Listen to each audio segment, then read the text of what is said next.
Assalamualaikum warahmatullahi wabarakatuh. Kami dari kelompok 1 akan menjelaskan tentang pengertian matematika ekonomi dan aplikasinya. Assalamualaikum warahmatullahi wabarakatuh. Izin memperkenalkan diri, nama saya Diwa Argavila, NPM 1813031002. Di sini saya akan menjelaskan mengenai pengertian matematika ekonomi. Assalamualaikum warahmatullahi wabarakatuh. Halo semuanya, izin memperkenalkan diri. Nama saya Zalma Nindya Pangestika dengan NPM 2013031002. Di sini saya akan menjelaskan terkait tentang tujuan dari matematika ekonomi.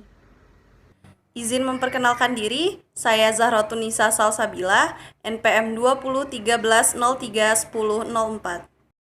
Assalamualaikum warahmatullahi wabarakatuh. Izin memperkenalkan diri. Nama saya Yeni Aprikasari dengan NPM 2013031006.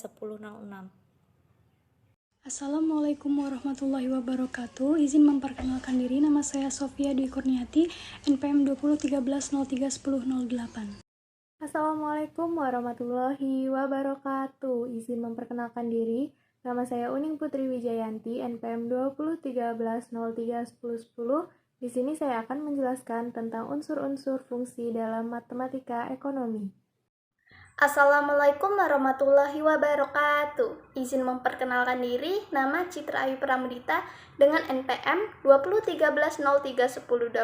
Saya di sini akan menjelaskan materi tentang penerapan matematika ekonomi.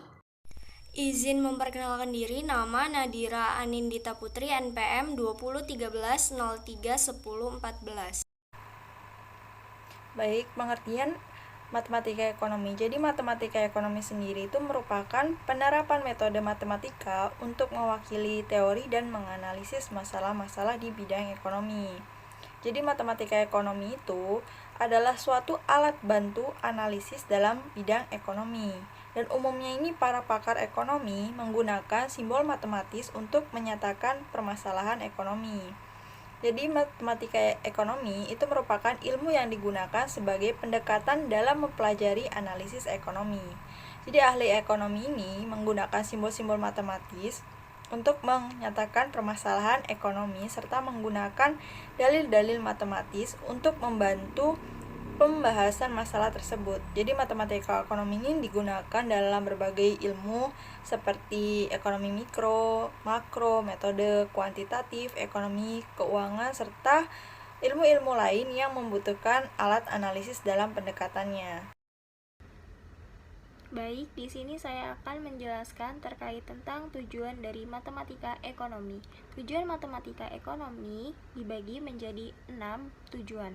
Yang pertama, tujuan matematika ekonomi adalah mencirikan dan menggambarkan suatu bentuk fungsi permintaan dan penawaran dari suatu barang ataupun jasa, dan untuk menentukan titik keseimbangan pasar yang terjadi. Lalu, tujuan yang kedua dari matematika ekonomi yaitu menghitung besaran pajak yang telah ditetapkan dari barang ataupun jasa. Lalu, tujuan matematika ekonomi yang ketiga yaitu untuk menuliskan dan menggambarkan sebuah grafik dari fungsi permintaan dan penawaran serta titik keseimbangan pasar yang baru akibat terjadi adanya kena pajak. Lalu, tujuan matematika ekonomi yang keempat yaitu adalah menghitung besaran subsidi yang telah ditetapkan dari barang ataupun jasa. Dan selanjutnya, tujuan matematika ekonomi yang kelima yaitu adalah menuliskan dan menggambarkan grafik dari sebuah fungsi permintaan dan penawaran serta titik keseimbangan pasar yang baru akibat terjadi adanya subsidi.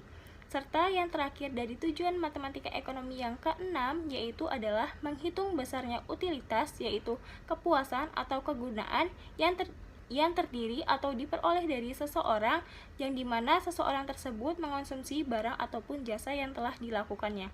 Mungkin itu saja yang dapat saya sampaikan terkait tentang tujuan matematika ekonomi. Baiklah teman-teman, di sini saya akan menjelaskan mengenai fungsi matematika ekonomi. Jadi, matematika ekonomi memiliki beberapa fungsi. Yang pertama yaitu memberikan pemahaman tentang matematika sebagai alat bantu untuk menganalisis model-model ekonomi. Yang kedua yaitu sebagai rencana bisnis dan pembangunan untuk skala menengah maupun skala kecil. Yang ketiga yaitu mengelola dan menilai rencana bisnis secara efektif dan efisien sehingga hasil yang diperoleh jelas dan mudah diaplikasikan. Yang keempat yaitu menyusun alternatif sasaran sehingga memudahkan dalam perhitungannya. Di sini saya akan menyampaikan mengenai manfaat dari matematika ekonomi. Matematika ekonomi memberikan pemahaman bahwa matematika ekonomi dapat digunakan sebagai alat bantu untuk menganalisis model-model ekonomi, terutama masalah ekonomi yang sedang dihadapi saat ini. Selain itu, manfaat dari matematika ekonomi yang pertama, memberikan berbagai macam pengetahuan, wawasan, dan kemampuan yang baik. Yang kedua, dapat digunakan untuk pencarian solusi dan analisis ekonomi. Dan yang ketiga, dapat memudahkan perhitungan prediksi dalam perekonomian. Terima kasih. Selanjutnya, saya akan menjelaskan mengenai peranan matematika dalam kehidupan ekonomi. Yang pertama, yaitu mempersingkat dan memperjelas pernyataan yang menjelaskan hubungan antara berbagai faktor-faktor ekonomi. Yang kedua, yaitu faktor-faktor yang bersifat kuantitatif, perubahannya akan lebih mudah digambarkan dan dihitung dengan menggunakan alat bantu seperti tabel atau diagram. Yang ketiga, ketegasan dalam perumusan definisi maupun asumsi, sehingga pengambilan kesimpulan akan lebih sistematis dan terstruktur. Yang terakhir, matematika ekonomi juga bisa digunakan sebagai proyeksi atas berbagai kemungkinan analisis, serta keterbatasan solusi bisa digambarkan secara kuantitatif. Unsur-unsur fungsi dalam matematika ekonomi terdiri dari yang pertama adalah fungsi aljabar dan fungsi non-aljabar. Lalu, apa sih itu fungsi aljabar dan fungsi non-aljabar? Oke, jadi fungsi aljabar adalah semua fungsi yang dapat dihitung menggunakan operasi perhitungan secara aljabar. Apa sih contohnya? Contohnya adalah fungsi linier, fungsi pecahan, dan fungsi kuadrat. Oke, selanjutnya adalah fungsi non-aljabar. Fungsi non-aljabar adalah kebalikan dari fungsi aljabar. Fungsi non-aljabar adalah semua fungsi yang tidak dapat dihitung menggunakan perhitungan secara aljabar. Contohnya apa? Contohnya adalah fungsi trigonometri, fungsi logaritma, dan lain sebagainya. Fungsi ini disebut juga dengan fungsi transenden. Materi yang selanjutnya yaitu penerapan matematika ekonomi. Penerapan matematika untuk ekonomi dan bisnis akan memberikan manfaat yang sangat besar di dalam kehidupan, terutama dalam penyelesaian masalah-masalah ekonomi, baik untuk lingkup ekonomi mikro maupun untuk lingkup ekonomi makro. Sehingga pada akhirnya akan membantu untuk menunjang pertumbuhan perekonomian bangsa melalui pemecahan masalah ekonomi dan bisnis, melalui modal matematika, terutama dengan penerapan atau penggunaan fungsi linear. Matematika ekonomi dapat diaplikasikan juga untuk perkembangan usaha yang mencangkup perkembangan produksi, perkembangan biaya, perkembangan pendapatan, dan perkembangan harga. Pengaplikasian ini menggunakan deret sebagai bentuk penyelesaiannya. Pada perkembangan usaha, deret digunakan untuk perkembangan variabel-variabel tertentu dalam kegiatan usaha. Misalnya, produksi, biaya, pendapatan, penggunaan tenaga kerja, dan lain-lain. Memiliki pola seperti deret hitung, maka prinsip-prinsip deret hitung dapat diterapkan dalam menganalisis perkembangan variabel tersebut. Baiklah, setelah sebelumnya rekan-rekan saya telah menjelaskan beberapa hal terkait matematika ekonomi, kemudian saya akan memberikan sebuah persoalan terkait matematika ekonomi. Misalnya ada sebuah perusahaan ubin, perusahaan berdikari, perusahaan tersebut memproduksi sebanyak 180.000 ubin pada produksi di bulan pertamanya. Kemudian perusahaan tersebut menambah tenaga dan peningkatan produktivitas sehingga perusahaan tersebut mampu menambah produksi sebanyak 30.000 buah ubin pada setiap bulannya. Jika perkembangan produksi perusahaan tersebut konstan dan berpola deret aritmatika, maka berapa banyakkah ubin yang dihasilkan pada produksi di bulan ke-8 dan berapa banyakkah ubin yang dapat dihasilkan dari bulan pertama hingga bulan ke-8. Berdasarkan persoalan tersebut diketahui bahwa produksi pertama dari perusahaan berdikari adalah sebanyak 180.000 buah ubin. Kemudian setiap bulannya perusahaan tersebut mampu menambah produksi sebanyak 30.000 buah ubin. Yang ditanyakan adalah berapa banyak ubin yang dapat dihasilkan pada bulan ke-8.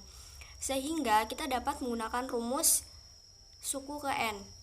Rumusnya yaitu SN sama dengan A ditambah buka kurung N dikurang 1 tutup kurung dikali B.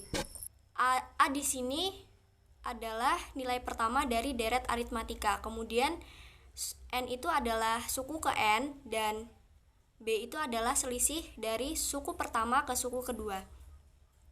Kemudian kita masukkan soal tadi ke dalam rumusnya, sehingga suku ke-8 sama dengan A-nya adalah 180.000, kemudian ditambah dalam kurung 8, karena tadi yang dicari adalah suku ke-8, maka 8 dikurang 1, kemudian selisih setiap bulannya itu adalah sebesar 30.000. Setelah dihitung, didapatkan jumlah produksi pada bulan ke-8 adalah sebanyak 390.000 buah ubin. Kemudian untuk menentukan jumlah produksi perusahaan berdikari dari bulan pertama ke bulan 8, kita juga akan menggunakan rumus dari deret aritmatika, yaitu D ke N sama dengan N per 2 dikali dalam kurung A ditambah SN. Kita akan masukin soalnya juga ke dalam rumusnya, yaitu D8 sama dengan 8 per 2 dikali dalam kurung A-nya itu 180.000 ditambah tadi udah diketahui bahwa suku ke-8-nya adalah 390.000. Sehingga setelah dihitung hasilnya adalah sebanyak 2.280.000 buah ubin yang diproduksi dari bulan pertama hingga bulan ke-8. Jumlah produksi perusahaan berdikari pada bulan ke-8 adalah sebanyak 390.000 buah ubin. Kemudian seluruh ubin yang dihasilkan perusahaan berdikari dari bulan pertama hingga bulan ke-8 adalah sebanyak 2.280.000 buah ubin.